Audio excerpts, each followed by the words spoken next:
사도행전 24장 1절에서 27절입니다. 사도행전 24장 1절에서 27절 우리 한 절씩 교독하겠습니다. 다세오의 대제사장 아나니아가 어떤 장로들과 한 변호사 더둘로와 함께 내려와서 총독 앞에서 바울을 고발하니라. 바울을 부르매 더둘로가 고발하여 이르되 벨릭스가 가여 우리가 당신을 힘입어 태평을 누리고 또 이 민족이 당신의 성견으로 말미암아 여러 가지로 개선된 것을 우리가 어느 모양으로나 어느 곳에서나 크게 감사하나이다. 당신을 더 괴롭게 아니하려 하여 우리가 대강 여짜옵나니 관용하여 들으시기를 원하나이다. 우리가 보니 이 사람은 전염병 같은 자라. 천하에 흩어진 유대인들을 다 소유하게 하는 자요 나사렛 이단의 우두머리라. 그가 또 성전을 더럽게 하려 함으로 우리가 잡았사오니 당신이 친히 그를 신문하시면 우리가 고발하는 이 모든 일을 아실 수 있나이다 하니 유대인들도 이에 참가하여 이 말이 옳다 주장하니라. 총독이 바울에게 머리로 표시하라 말하라 하니 그가 대답하되 당신이 여러 해 전부터 이 민족의 재판장 된 것을 내가 알고 내 사건에 대하여 기꺼이 변명하나이다.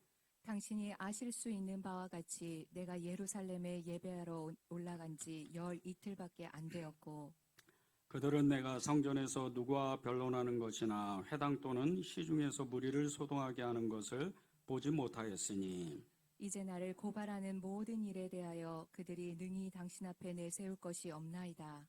그러나 이것을 당신께 고백하리이다. 나는 그들이 이단이라 하는 도를 따라 조상의 하나님을 섬기고 율법과 선지자들의 글에 기록된 것을 다 믿으며 그들이 기다리는 바 하나님께 향한 소망을 나도 가졌으니 곧 의인과 악인의 부활이 있으리라 함이니이다. 이것으로 말미암아 나도 하나님과 사람에 대하여 항상 양심에 꺼리낌이 없기를 힘쓰나이다. 여러 해 만에 내가 내 민족을 구제할 것과 재물을 가지고 와서 드리는 중에 내가 결례를 행하였고 모임도 없고 소동도 없이 성전에 있는 것을 그들이 보았나이다. 그러나 아시아로부터 온 어떤 유대인들이 있었으니 그들이 만일 나를 반대할 사건이 있으면 마땅히 당신 앞에 와서 고발하였을 것이요 그렇지 않으면 이 사람들이 내가 공의 앞에 섰을 때 무슨 옳지 않는 것을 보았는가 말하라 하소서. 오직 내가 그들 가운데 서서 외치기를 내가 죽은 자의 부활에 대하여 오늘 너희 앞에 신문을 받는다고 한 이 한 소리만 있을 따름이니이다 하니 벨리스가 이 도에 관한 것을 더 자세히 아는 고로 연기하여 이르되 천부장 루시아가 내려오거든 너희를 처결하리라 하고 백부장에게 명하여 바울을 지키되 자유를 주고 그의 친구들이 그를 돌보아 주는 것을 금하지 말라 하니라. 수일 후에 벨리스가 그 안에 유대 여자 두루실라와 함께 와서 바울을 불러 그리스도 예수 믿는 도를 듣거늘 바울이 의와 절제와 장차 오는 심판을 강론하니 벨릭스가 두려워하여 대답하되 지금은 가라 내가 틈이 있으면 너를 부르리라 하고 동시에 또 바울에게서 돈을 받을까 바라는 거로 더 자주 불러 같이 이야기하더라. 함께 읽겠습니다. 이때가 지난 후 보르디오 베스토가 벨리스의 소임을 이어받으니 벨리스가 유대인의 마음을 얻고자 하여 바울을 구려하여 두니라. 아멘. 하나님의 말씀입니다.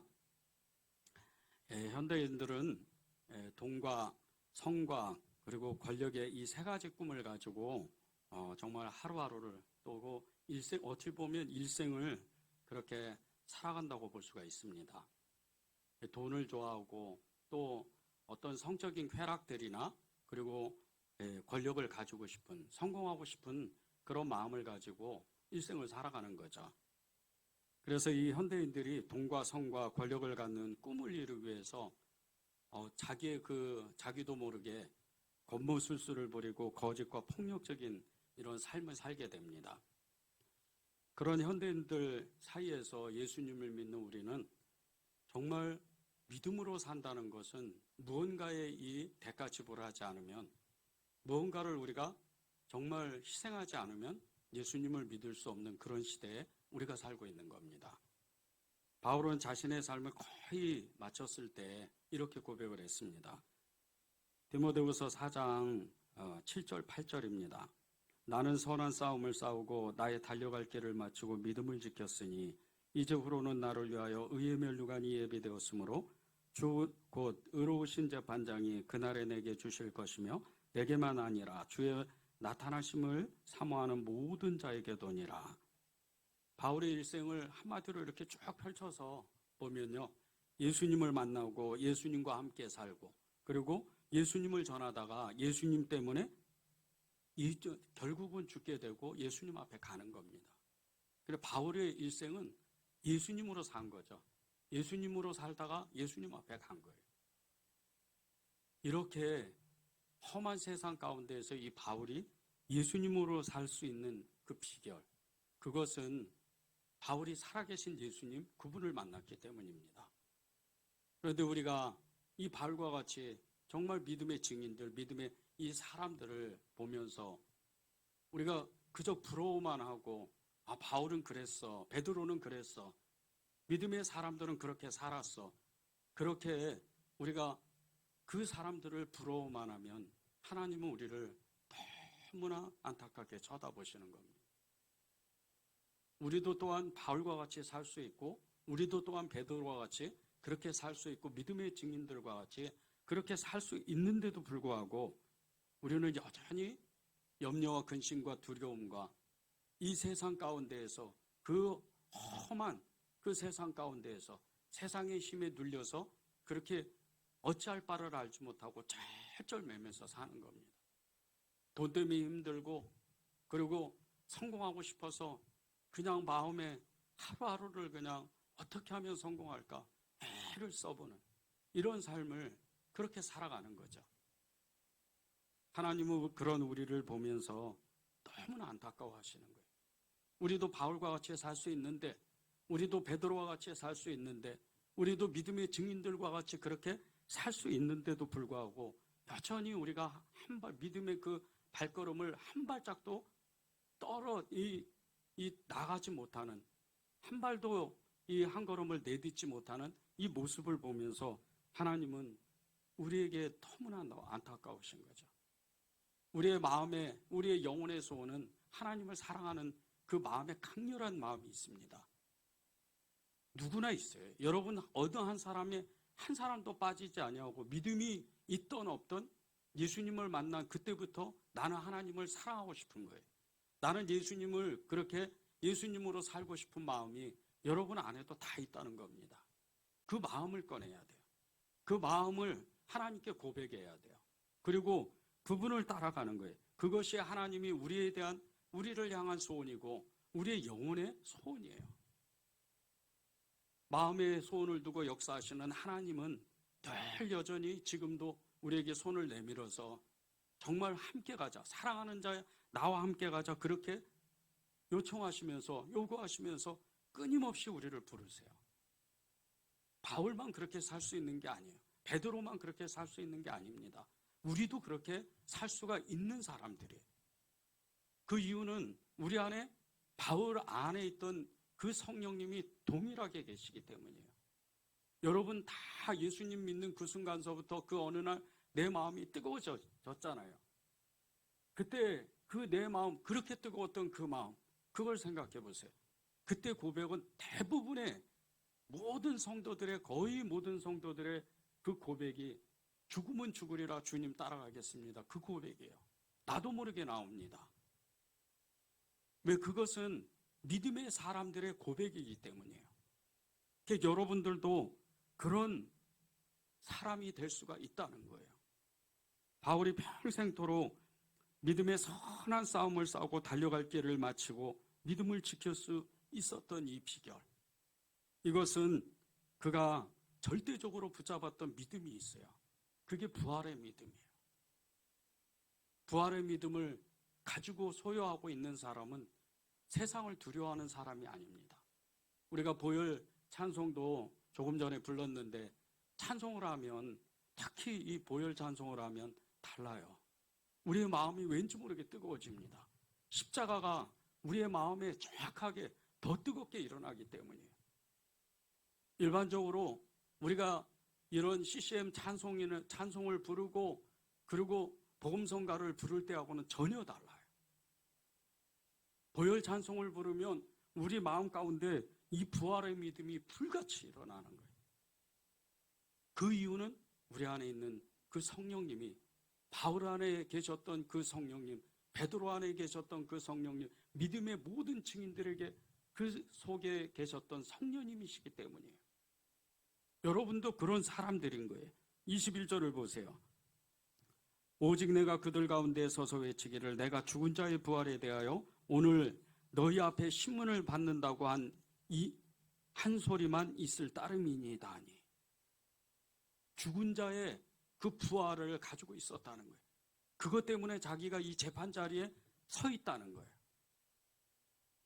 죽은 자의 부활을, 그 믿음 하나 때문에 그 이스라엘의 대제사장과 수많은 유대 지도자들, 그리고 유대의 총독인 이 벨릭스 앞에서도, 재판 자리에서도 이 바울이 담대하게 당당하게 서 있다는 뜻이에요. 죽은 자의 부활, 이 믿음 때문에 자기는 여기 서 있다는 거예요. 죽어도 살아도 아무 상관없다는 겁니다. 예루살렘에서 가이사랴까지 쫓아온 유대인들이 더둘로라는 이 변호사를 통해서 바울을 고발해요. 그 고발한 그 내용이 성전 모독죄입니다. 그런데 바울은 성전을 모독한 적이 없었어요. 바울이 누굽니까?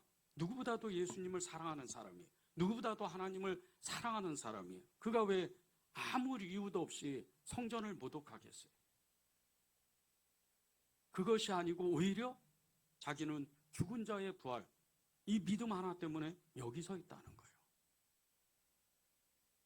이 죽은 자의 부활, 이 죽은 자의 부활의 믿음, 이것을 하나님이 여러분에게 다 주셨는데, 여러분의 안에 이미 그 죽은 자의 그 부활의 믿음이 있는데 그것을 다시 꺼내야 돼요. 왜 염려하고 왜 두려워하고 이 세상 가운데 성공을 위해서, 이 세상 가운데에서 그 돈을 벌려고 그렇게 애를 씁니까? 죽은 자의 그 부활의 믿음에 대한 확신이 없기 때문에 내가 무언가를 붙잡아야 돼요. 내가 평생 살아갈 수 있는 힘이 있어야 돼요. 그렇기 때문에 그렇게 세상을 쫓아가는 거예요. 그렇게 세상 가운데에서 하나님이 없어도 살 수 있을 만큼 내가 뭔가를 가지고 있어야 되는 거예요. 이 죽은 자의 부활의 믿음을 잃어버렸기 때문에. 아니, 잃어버린 것이 아니고 이미 내 안에 있는데 그것을 내가 믿지를 못하니까. 그러니까 너무나 두려워하고 무서워하고 세상에서 험한 일을 겪거나 내가 감당하지 못할 어떤 일이 생기면 쩔쩔매는 거예요. 바울을 보십시오. 정말 죽음 앞에 그 서가지고 그 어마어마한 서슬퍼런 이 유대의 총독, 로마 사람인 이 너무나 잔인하고 무서운 이 벨릭스 앞에서도 전혀 떨질 않아요. 예루살렘에서는 대제사장 아나니아를 비롯해서 수많은 유대 지도자들 이 앞에서도 전혀 떨리지 않는 거예요. 예루살렘에 있던 그 재판 자리가 어떤 자리예요? 예수님이 십자가에 올라간 자리예요. 이 벨릭스 앞에는 더 무서운 자리예요. 유대 총독입니다. 절대 좋은 사람이 아니에요. 이 사람 앞에서 바울이 담대하게 자기는 죽은 자의 부활의 그 믿음을 가지고 있다. 그걸 선포하는 거예요. 성경에 보면 수많은 이 부활의 증인들이 나와요. 막달라 마리아가 그렇죠. 베드로가 그렇죠. 요한이 그렇죠. 요한의 그의 형인 야고보가 그렇죠. 제자들과 여인들, 수많은 증인들이 있었어요. 맨 마지막으로 다메섹에서 부활의 주님을 만났던 이 사도 바울, 이 사람들이 부활의 증인들이에요. 이 사람들과 같이 여러분들도 부활의 증인인 거예요. 부활절만 정말 예수님 부활하셨습니다, 결혼 나눠주고 결혼 나눠 먹고 그런 날이 아니에요. 우리의 평생에 나날토록, 우리가 평생토록 인생을 살면서 나는 부활의 주님을 믿습니다, 나는 부활의 주님을 사랑합니다, 그렇게 고백해야 되는 거예요. 바울이 그렇게 고백했어요. 그래서 바울이 오직 예수로 살아간 거예요. 그는 부활의 주님을 너무 사랑했던 사람. 믿음의 증인들도 부활의 주님을 너무 사랑해서 기꺼이 죽음 앞에 서서 순교하고 감옥에 갇히고 매를 맞고 그렇게 사는 거예요. 주님이 오늘도 저와 여러분에게 다시 한번 물어보세요. 요한복음 11장 25절 26절입니다. 예수께서 이르시되 나는 부활이요 생명이니 나를 믿는 자는 죽어도 살겠고 무릇 살아서 나를 믿는 자는 영원히 죽지 아니하리니 이것을 내가 믿느냐. 이것을 내가 믿느냐는 거예요. 이것을 정말 믿느냐는 거예요. 왜 무서워하고 왜 두려워하고 왜 우리가 믿음 없이 그렇게 삽니까? 부활의 믿음이 없으니까 그렇게 사는 거예요. 우리가 교회 생활을 하는 게 아니에요. 우리가 교회에서 봉사하는 게 아니에요. 우리가 봉사 안 해도 예배 안 드려도 하나님은 여전히 하나님이에요. 그분은 여전히 이 세상을 다스리는 분이에요. 우리가 부활의 그 주님을 고백하고 부활의 신앙을 고백할 때 그분이 왜 기뻐하시는 줄 아십니까? 우리를 죽기까지 사랑하셨기 때문이에요. 그거 하나 때문이에요. 여러분이 아무리 일생을 다해서 헌신하고 여러분이 아무리 일생을 다해서 하나님 앞에 어떤 것을 드려도요, 여러분의 모든 재산을 바치고 하나님께 헌금해도 하나님은 아무렇지도 않으세요. 여러분의 그 마음, 여러분의 그 고백, 부활의 주님 그분을 고백하기를 바라시는 거예요. 다른 거 없어요. 주님은 오늘도 저 여러분에게 이 부활의 증인이 될 것이냐, 내가 이것을 믿느냐, 그렇게 물어보실 때 다른 것을 물어보시는 적이 없어요. 나는 너를 사랑하는데 너는 나를 사랑하느냐, 그거예요. 여러분이 세상 가운데 마음을 빼앗기기 시작하면서부터 여러분보다 더 통곡하시는 분이 예수님이세요. 예수님은 여러분이 죄를 질 때도, 여러분이 기뻐할 때도, 여러분이 슬퍼할 때도, 여러분이 어디에 있든지 무엇을 하든지 어떤 생각을 하든지 그곳에 항상 계시는 분이에요. 그곳에서 주님 물어보시는 거예요. 내가 부활을 믿느냐? 내가 부활의 그 주님을 믿느냐? 그걸 물어보시는 거예요. 부활의 믿음이 어떤 것인지 너무나도 정말 잘 증거하는 하나의 사건이 있었어요. 아프리카 우간다의 독재자인 이디아민 대통령이라는 사람이 있었어요. 70년대 이 우간다 땅에 정말 억압과 폭압의 정치를 했던 사람이에요. 이 사람이 8년 동안 이 통치를 하면서 거의 한 50만 명 가까이가 정말 이 어마어마한 이 이디아민 대통령, 이 극악무도한 이 대통령 때문에 죽었어요. 1973년 4월 22일 부활주일 날 7,000명의 성도 그 앞에서 설교를 마친 샘팡기 목사님이 사무실에 들어왔어요. 그런데 이 사무실에 권총을 든 괴한 5명이 들이닥칩니다. 그리고 그들이 이 샘팡기 목사님을 죽이려고 달라드는 거예요. 너무나 무서운 순간에, 너무나도 급박한 이 순간에 이 샘팡기 목사님이 이 5명의 살인자들에게 이렇게 이야기를 해요. 오늘은 예수님께서 다시 사신 날입니다. 나는 죽음이 두렵지 않습니다. 단지 죽기 전에 당신들을 위해서 기도하고 싶은데 2분만 시간을 주시겠소? 이렇게 이야기를 했어요. 그 이야기를 들었던 이 사람들이 우간다의 비밀 경찰들이었어요. 이디아민 대통령을 반대하는 사람들을 죽이러 다니는 사람들이었어요. 마지막 순간에 이제 곧 죽게 되니까 허락을 했어요. 이 샘팡기 목사님이 이렇게 기도합니다. 하나님, 저 사람들은 자기가 저지르고 있는 죄를 알지 못하고 있으니 저들을 용서해 주십시오.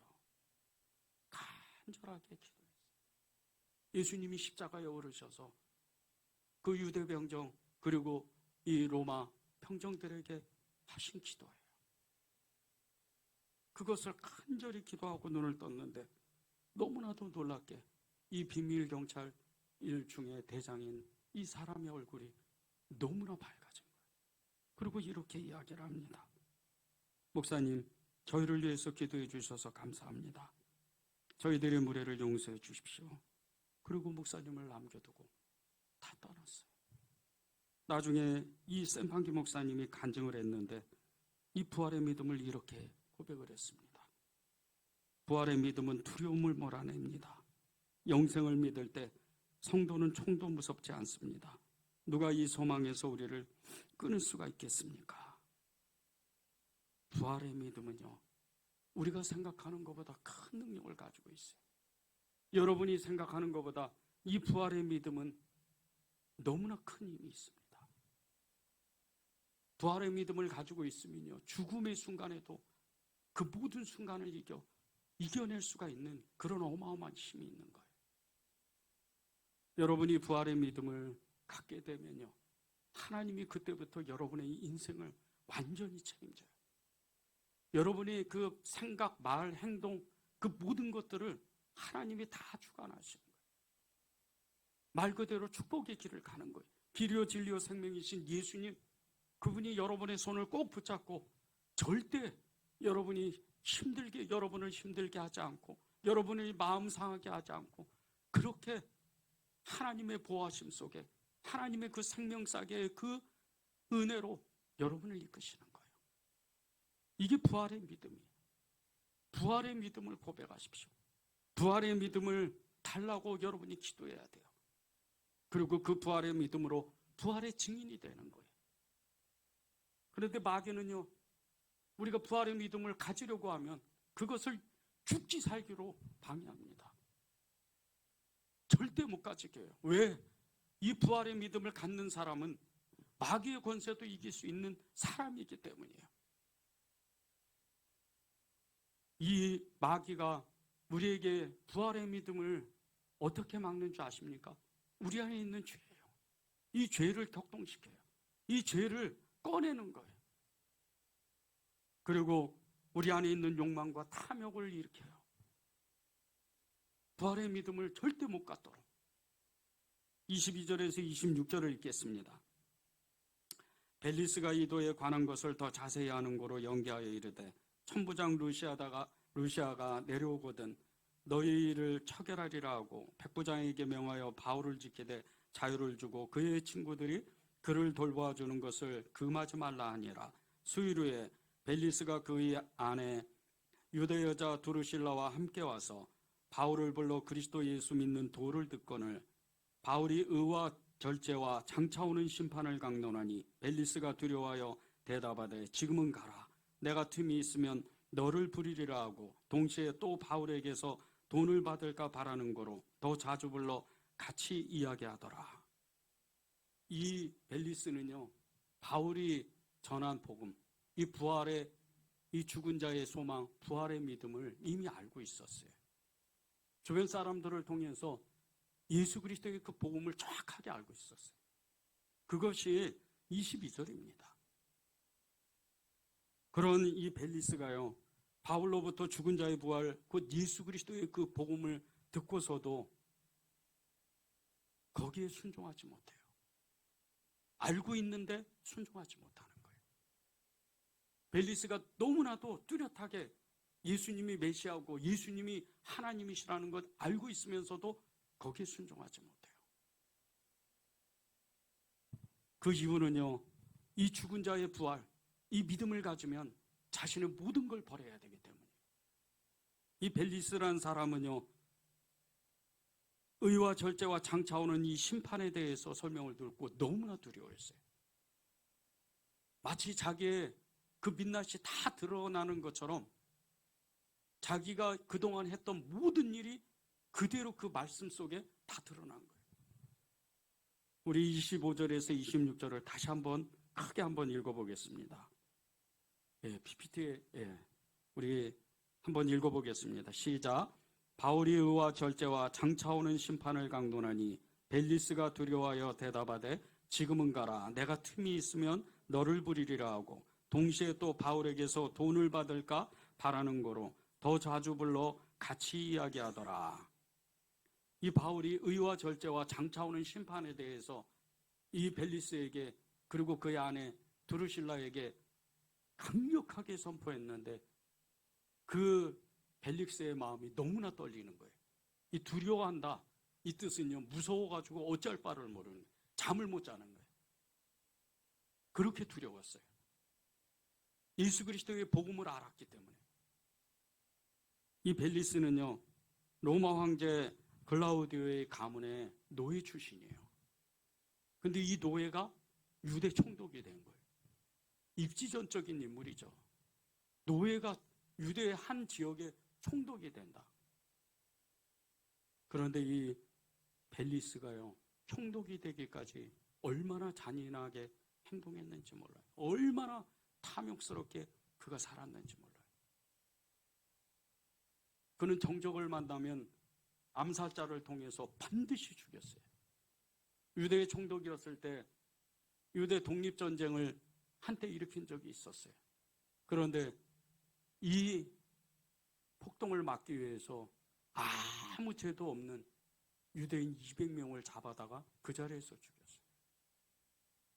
그리고 돈을 얼마나 그가 좋아했는지 26절 보세요. 동시에 바울에게서 돈을 받을까 바라는 거로 더 자주 불러 이야기하더라. 돈이 뭐 환장하는 거예요. 이렇게 탐욕적인 사람, 이렇게 잔인무도한 사람이었어요. 그의 아내는 더했어요. 그의 아내 두르실라는요, 이 야고보 사도를 죽였던 헤롯 아그리파 1세예요. 그가 성전에서 이 가이사랴의 극장에서 하나님을 모독하면서 어마어마한 큰 소리로 했을 때 모든 사람들이 이 아그리파 1세가 아그리파 1세가 하나님의 신의 소리를 냈다 그랬어요. 그렇게 하나님을 모독하는 거예요. 그리고 하나님께 이 하나님의 진노로 그가 그 자리에서 죽는 거예요. 그의 딸이에요. 어렸을 때부터 너무 아름다웠는데 얼마나 이게 탐욕스럽고 잔인한지 아버지의 그 성품을 그대로 이어받았어요. 그리고 이 시리아의 어느 왕에게 결혼했는데 이 벨릭스의 꼬임에 빠져서 이혼하고 이 벨릭스의 두 번째 아내가 돼요. 이 두 부부가 하나님께 사람 앞에 얼마나 잔인하고 얼마나 폭력적이고 얼마나 탐욕적인지 몰라요. 늘 사람을 죽여, 늘 탐욕적인 돈만 알고 그런 삶을 사는 거예요. 그런 이 벨리스에게 의와 절제와 장차 오는 심판에 대해서 이 바울을 통해서 하나님의 음성을 들으니까 마치 영화의 한 장면처럼 자신의 모든 것이 그 빛나시 그대로 드러나는, 하나님이 자기 앞에서 나타나셔서 자기의 그 죄를 낱낱이 고발하는 것처럼, 낱낱이 지적하는 것처럼 그런 느낌을 받은 거예요. 그리고 이 벨리스가 두려움을 느낀 거예요.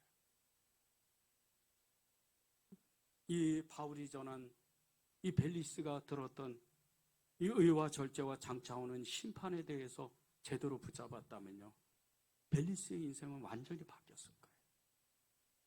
이 부활의 믿음, 이 믿음을 제대로 받았다면 그는 완전히 인생이 달라졌을 거예요.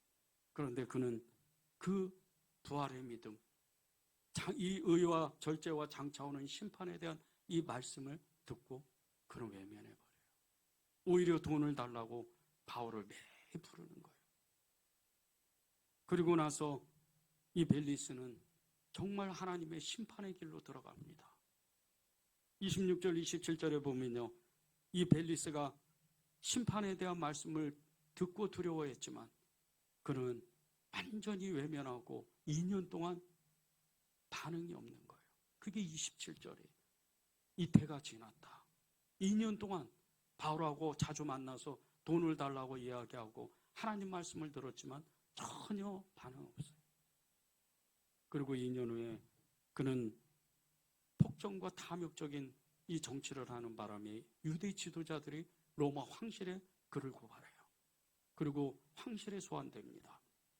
그 후임이 베스도예요.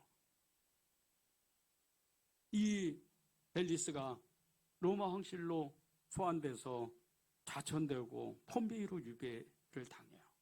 이 폼베이가 어디입니까? 화산이 터져서 도시 자체가 완전히 사라진 도시예요. 화산이 터질 때 이 벨릭스와 그의 아들과 그의 아내가 그 자리에서 죽어요. 성경에서 나와 있는 것처럼 말 그대로 불심판을 받는 거예요. 하나님의 말씀에 반응하지 않으니까.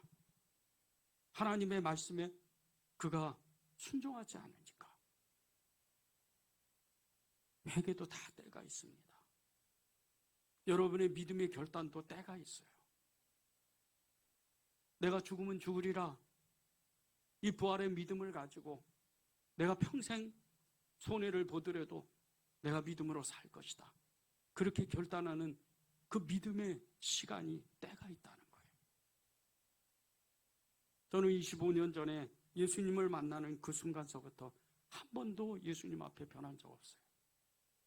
아니, 오히려 죽기를 각오하고 모든 것을 다해서 주님을 따라가기를 원했어요. 그래서 목사가 되는 거예요. 그래서 하나님의 손에 붙들리는 거예요. 유명하지 않아도 돼요. 여기서는 유명하지 않아도 하나님 앞에서는 무명한 자인 것 같으나 유명한 자인 거예요. 이게 우리의 소망이 돼야 돼요. 이게 부활의 신앙인 거예요. 예수님이 부활하셨습니다. 사순절 때, 고난주간 때 잠깐 눈물 흘리는 게 아니에요. 내가 예수님을 생각하고 그분을 기억하기만 하면, 그분을 부르기만 하면 내 안에서 콧물과 같이 눈물이 터져야 돼요. 이게 예수 믿는 거예요. 감격에서 어찌할 바를 알지 못하고 그분을 고백하면서 하나님, 저는 주님을 사랑합니다. 제가 비록 연약하고 죄도 많지만 주님을 100% 따라가지 못하지만 전 주님을 사랑할 거예요. 이게 부활의 믿음이에요. 이게 부활을 가진 사람의 모습인 거예요. 여러분, 진정으로 회개할 때 좋은 말씀 들으려고 하지 마십시오. 진짜 회개해야 돼요. 하나님 앞에 제가 잘못 살았어요. 하나님, 저는 이제는 주님으로 살겠습니다. 듣는 거로 끝나면 안 됩니다. 지금이 왜 마지막 때인 줄 아세요? 세상이 전쟁과 난리와 테러와 이상기후로 그래서 마지막 때인 줄 아세요? 아닙니다. 예수 믿는 사람이 적어지는 거예요. 예수 믿는 사람이 자꾸 사라지는 거예요. 이게 마지막인 거예요. 심판의 때는 개개인에게 우리의 마지막 때는 반드시 오게 돼 있어요. 여러분의 인생은 100년도 못 삽니다. 그때 여러분이 반드시 여러분의 삶을 결산할 때가 와요. 그때는 늦어요. 회개가 다 때가 있어요. 돌이킴에도 때가 있어요. 그렇게 돌이키지 못해서 벨릭스는 스스로 멸망하고 마는 거예요. 25절에 보면요, 그 하반부에 보면 지금은 가라, 내가 틈이 있으면 너를 부리라는 말씀이 있어요. 틈이 있으면. 이 벨릭스는요, 세상과 자신에게는 틈을 내어주어서 쾌락에 빠진 삶을 살아요. 하나님께는 틈을 내어주지 않아서 끝내는 멸망하는 거예요. 고린도후서 6장 1, 2절입니다. 우리가 하나님과 함께 일하는 자로서 너희를 권하노니 하나님의 은혜를 헛되이 받지 말라. 이르시되 내가 은혜 베풀 때에 너에게 듣고 구원의 날에 너를 도왔다 하셨으니 보라, 지금은 은혜 받을 만한 때요, 보라, 지금은 구원의 날이로다. 구원의 때가 있다는 거예요. 은혜의 때가 있다는 거예요. 여러분이 정말 그 믿음으로 살기를 결단해야 돼요. 그렇습니다, 주님.